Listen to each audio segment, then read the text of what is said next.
When you think of King Tut, this is probably what comes to mind, right? The brilliant gold, that serene face, this perfect icon of a long-lost world. But behind this mask is a story so full of mystery, scandal, and just plain human error that is anything but a closed chapter in a history book. So let's peel back the layers of this golden mask and really get into the unsettled story of King Tut. And that's really the perfect way to put it. Just when historians think they've finally pinned down the facts of his life, or his death, or even his discovery, some new piece of evidence, a new scientific technique, comes along and just changes the entire picture. His story is a living, breathing thing. So where do we even begin? Well, let's start with the boy king himself. Long before Howard Carter even showed up, the most basic questions about Tutankhamun's life and death were already baffling experts. And get this, over a century later, we're still asking them. Yeah, and maybe the biggest question, the one that everyone wants to know, is this. How did a pharaoh, not even 20 years old, die over 3,000 years ago? For decades, the most popular answer was a really dramatic one. And what you see here is this classic battle between old science and new science. For years, the story was sensational. They found a loose piece of bone in his skull, and everyone assumed it was murder. A blow to the head, a classic tale of palace intrigue. I mean, it's a fantastic story, right? No wonder it stuck around for so long. But, modern CT scans tell a totally different story. They suggest the damage probably happened after death during mummification. Turns out, the truth is way more complicated, and honestly, a lot less like a movie.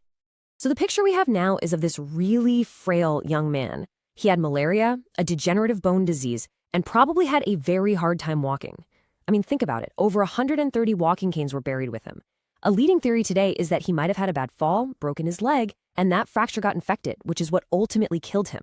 So he wasn't this golden, invincible god king we imagine. He was a vulnerable young man.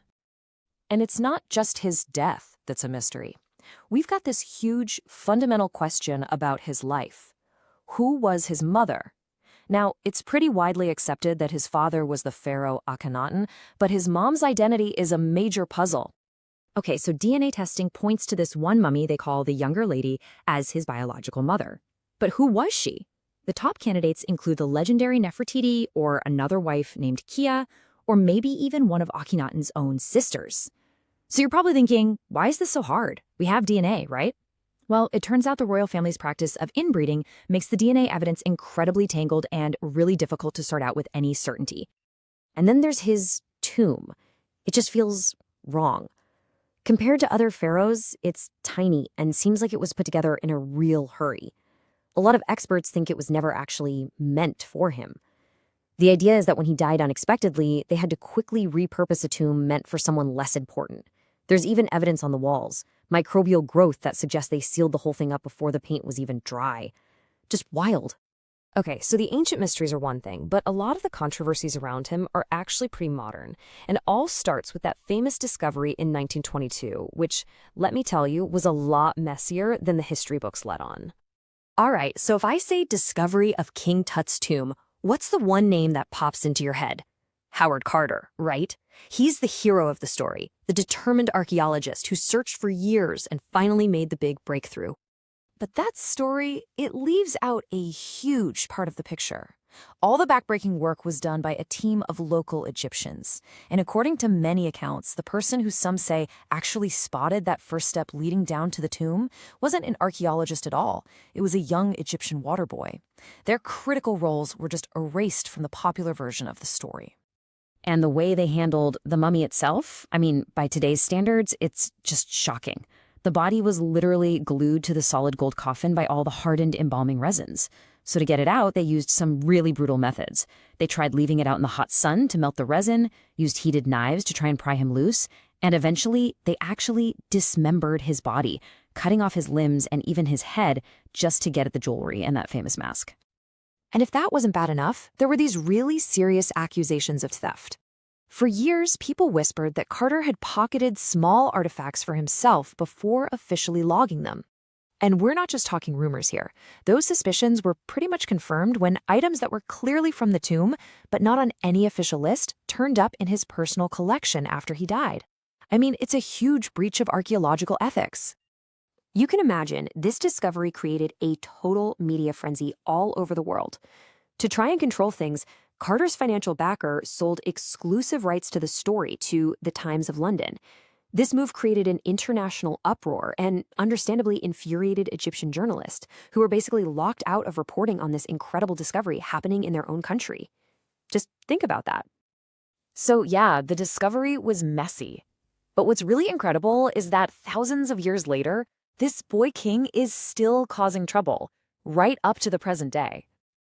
I mean, just look at what happened back in 2014. The golden mask, probably the most famous artifact on Earth, got damaged.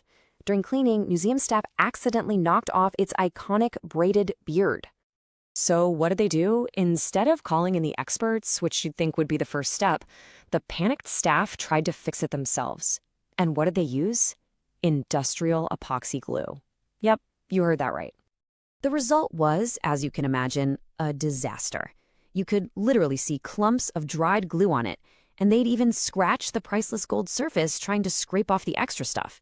It took a whole team of German and Egyptian experts weeks of painstaking work to carefully remove that industrial glue and properly reattach the beard with beeswax, which is a much more appropriate material.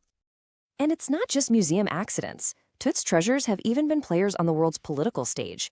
That famous Treasures of Tutankhamun tour in the 1970s, it wasn't just a museum exhibit. It was actually a brilliant piece of diplomacy, a kind of soft power, that helped improve relations between Egypt and the US when things were pretty tense.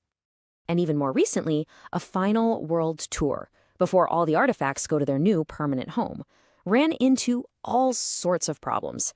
There were legal battles over whether it was safe or even legal to transport them. And then the whole thing was cut short by the COVID-19 pandemic. It just goes to show, even in the 21st century, there's always drama when it comes to King Tut. So when you take all of this, the ancient riddles, the modern scandals, it really brings you to this bigger idea about history itself.